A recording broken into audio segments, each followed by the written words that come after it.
You know what the number one job of somebody that sold their soul in Hollywood is? What? Is to act like it didn't happen. They all do the same job. That line hits different once you understand what's actually happening. Because the people who sold their soul aren't just pretending nothing happened to protect themselves. They're protecting a machine. And that machine just ran one of the most sophisticated cover-up operations the internet has ever witnessed, disguised as transparency. Today we are producing more than 3 million pages, including more than 2,000 videos and 180,000 images. In 3 million pages, 2,000 videos, 180,000 images.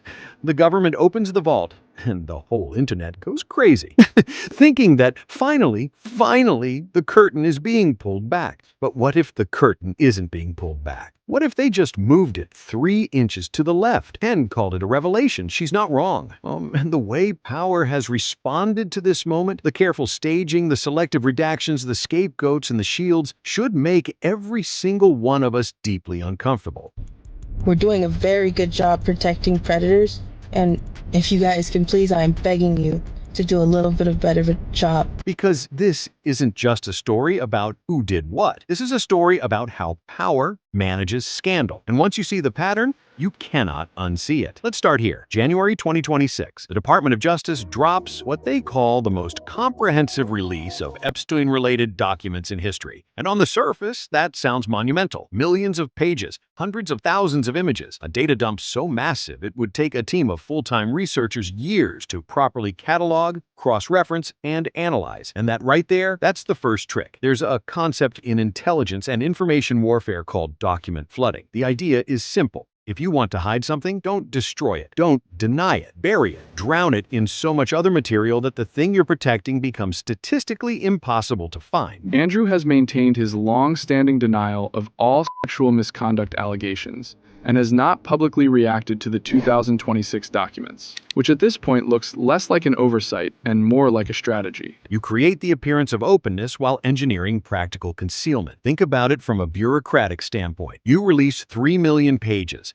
The press cycles through it for 72 hours. A few names surface, a few headlines get written. The public feels like they got something. And then the news cycle rolls on, because the news cycle always rolls on. And now those 3 million pages sit in a digital archive that approximately 12 investigative journalists and a few hundred dedicated online researchers are actually going to dig through. Meanwhile, the names that matter, the structural ones, the ones with real institutional power, are either redacted or buried so deep in subfolders that finding them requires months of work that never makes it to your phone screen. Now, this is not a conspiracy. This is strategy. We've seen it before. Think about the 9/11 files, the JFK files. Every time there's a massive government document release tied to something the public has been screaming about for decades, the ritual is the same. Announce it with fanfare. Release it in overwhelming volume, let the first wave of coverage exhaust itself on the most accessible names, and rely on the public's shrinking attention span to do the rest of the work for you. Katt Williams, who a lot of people used to write off as just talking noise, said something that now deserves a second look. All of these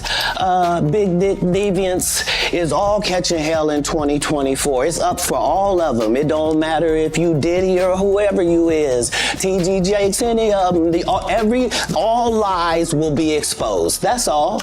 And anyone who takes that the wrong way, know why they take it the wrong way. The truth is the light. Notice the hedge. Whoever you is. He didn't say the whole system collapses. He said these people, the ones already in the headlines, are catching hell. And that's exactly the point. A controlled burn doesn't destroy the forest. It clears out the underbrush.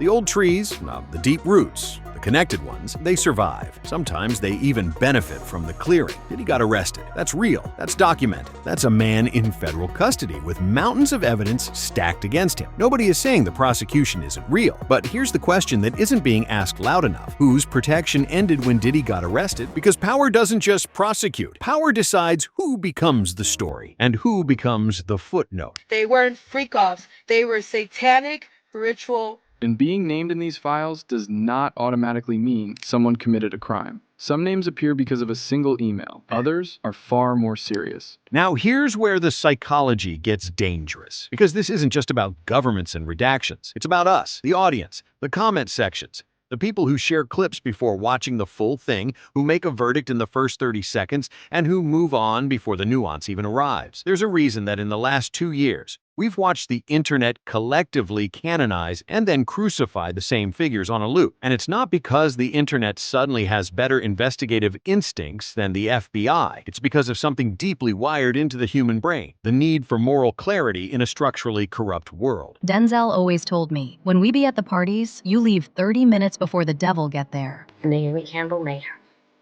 To where?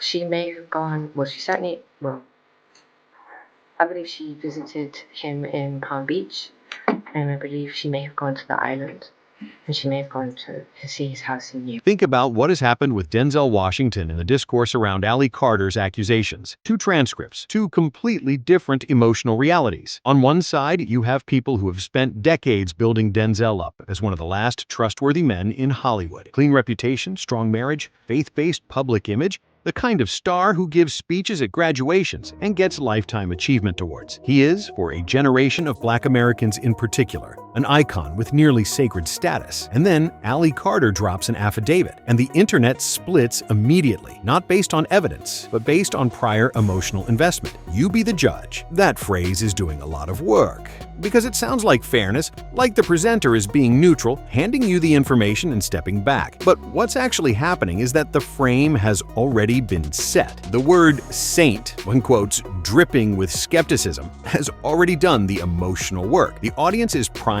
to doubt before a single piece of evidence is examined. This is confirmation bias at industrial scale, and it runs in both directions. The people who believe Denzel is incapable of wrongdoing aren't evaluating evidence. They're protecting a symbol. And the people who are ready to burn him the moment an affidavit surfaces aren't seeking justice. They're satisfying a hunger that comes from watching powerful people escape consequences for so long that the moment any accusation lands on any powerful person, the brain screams, finally. But that hunger, as real and justified as it is exactly what power exploits. Because when the public is emotionally activated, when outrage is running hot, when everyone is arguing about whether Denzel Washington left a party before or after something happened, nobody is asking about the structural mechanisms that allowed those parties to exist in the first place. Nobody is asking which politicians were signing off on legislation that defunded child protective services. Nobody is tracing the financial pipelines. Nobody is examining which intelligence agencies may have had operational interest in letting certain networks operate. The celebrity becomes the drain. All of the public energy, the rage, the grief, the demand for accountability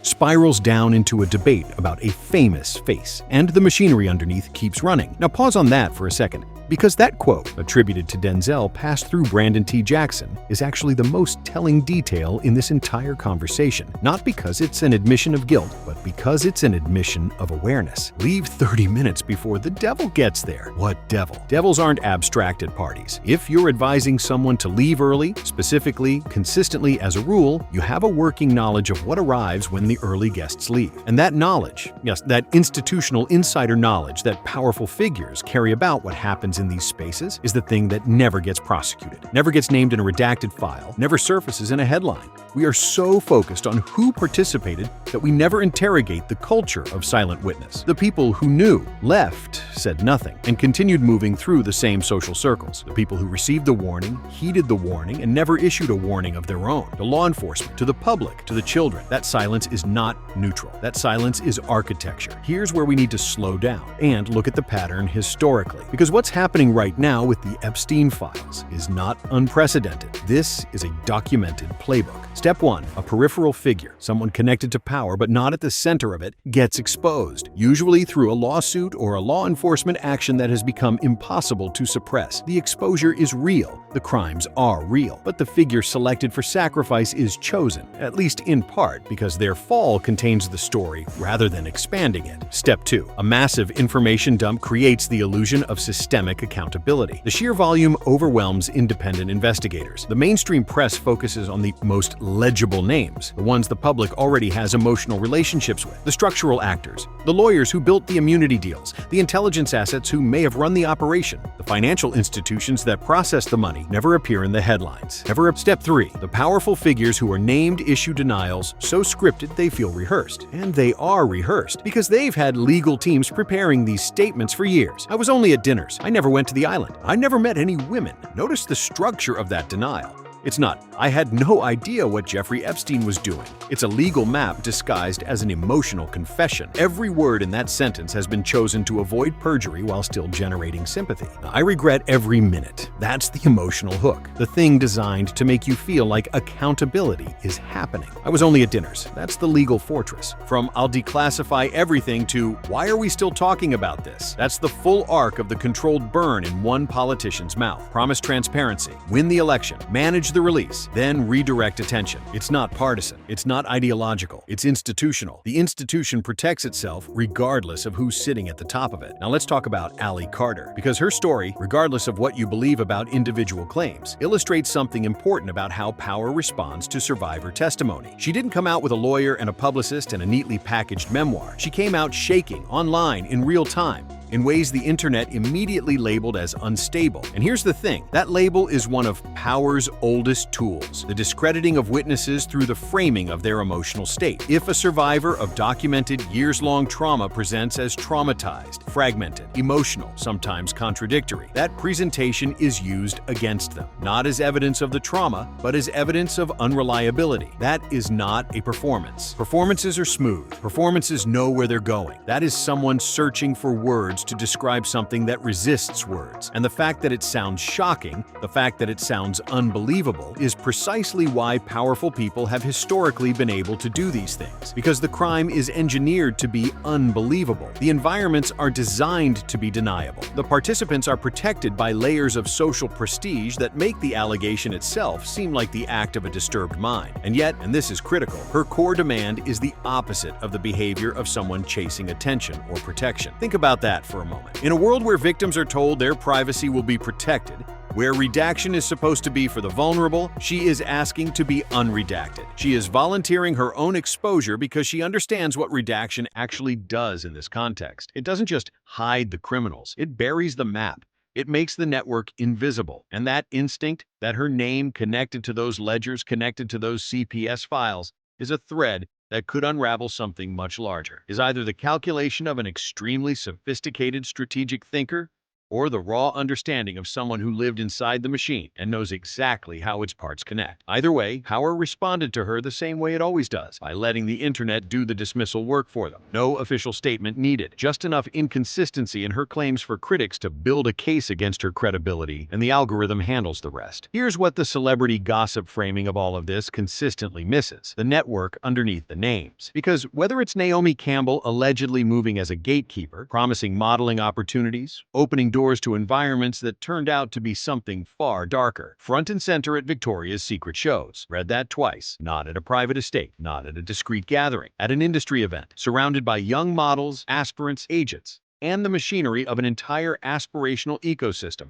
built around young women's bodies and their proximity to wealth. The recruitment infrastructure wasn't hidden in a basement. It was at the show, in the front row, in the green room, in the after party, operating in plain sight, protected by the normalcy of the industry around it. That's how networks like this survive. Not through total secrecy, but through the normalization of proximity, the gradual erosion of the boundary between this is the industry and this is something else. By the time someone realizes what they've stepped into, they're already implicated by a photograph, by an attendance record, by a financial transaction, by a message thread. And once you're implicated, the network owns your silence. That's what the ledgers Ally describes actually are. Not just a record of crimes, a record of leverage. Every name in that black book isn't just a participant, it's a liability to be managed. And managed liabilities don't cooperate with investigators. They hire lawyers, issue denials, and wait. Everything. The ledger has everything. And the ledger exists. Investigators have confirmed the existence of detailed records. The question that should be keeping people up at night, is who decides which parts of that ledger surface, and in what form, and with whose names are visible and whose names blacked out. That decision is not made by a computer. It's made by people. People with interests. People who are protecting not just individuals, but infrastructure, the intelligence relationships, the financial pathways, the legal immunity frameworks built specifically for people who operate at this level. So here's where we land, and I want to be precise about this, because this video isn't about telling you who's guilty. Courts handle guilt. Investigations handle evidence. What we can do, what this conversation is about, is recognizing the pattern. The pattern looks like this. Scandal breaks. Figure is sacrificed. Real crimes, real consequences, but chosen in part because their fall absorbs public demand without threatening the deeper structure. An information release follows. Massive, overwhelming, designed to feel like accountability while functioning as a labyrinth. Celebrity names get attached to the narrative, some guilty, some adjacent, some falsely implicated. And the resulting chaos ensures that public outrage is distributed across 100 arguments instead of focused on the mechanism itself. Meanwhile, the structural actors, the lawyers who built the immunity deals that protected Epstein for a decade before his second arrest, the financial institutions that processed the transactions, the government agencies that had intelligence on these networks and made operational decisions about when to act, those actors remain largely unnamed, largely protected, largely intact. We watched the same pattern with Diddy. Years of open rumors, industry insiders who knew, celebrities who attended parties and said nothing. And when the fall finally came, it was framed as a shock, as if the information hadn't been circulating for 2 decades. The shock is manufactured. The shock is useful because it resets the clock. It tells the public, we didn't know, we just found out. We are as outraged as you are. No one tells on Diddy until they did, until the machine decided it was time for someone to tell on Diddy. And that moment, the moment the machine decides the sacrifice is ready, that's when you learn something about who's operating the machine. Because nobody tells on anybody in that world until the calculus changes, until the liability of protecting someone exceeds the liability of exposing them. And when that calculus shifts, when the FBI moves in, when the DOJ dumps files, when the redactions are placed with surgical care, the question worth asking is not just who got exposed, but who made the decision about when and how much. That question is the one that changes the entire conversation. Not who was at the party, but who decided which part of the party becomes the documentary and which part gets classified. The controlled burn doesn't destroy the forest, it redirects the fire. And we, the audience, the comment sections, the people sharing clips at 2 a.m., we are the oxygen that keeps it burning exactly where they want it to burn. Katt Williams told you, Ali Carter is begging you. The pattern is right there in the open. The only question left is whether we're paying attention to what's being revealed or to what's being performed as revelation. Think about that. Drop your thoughts in the comments. And before you go, if this video made you look at the story differently, share it. Because the channels that just run gossip are everywhere. The ones actually asking why the gossip exists, those are harder to find. Stay sharp,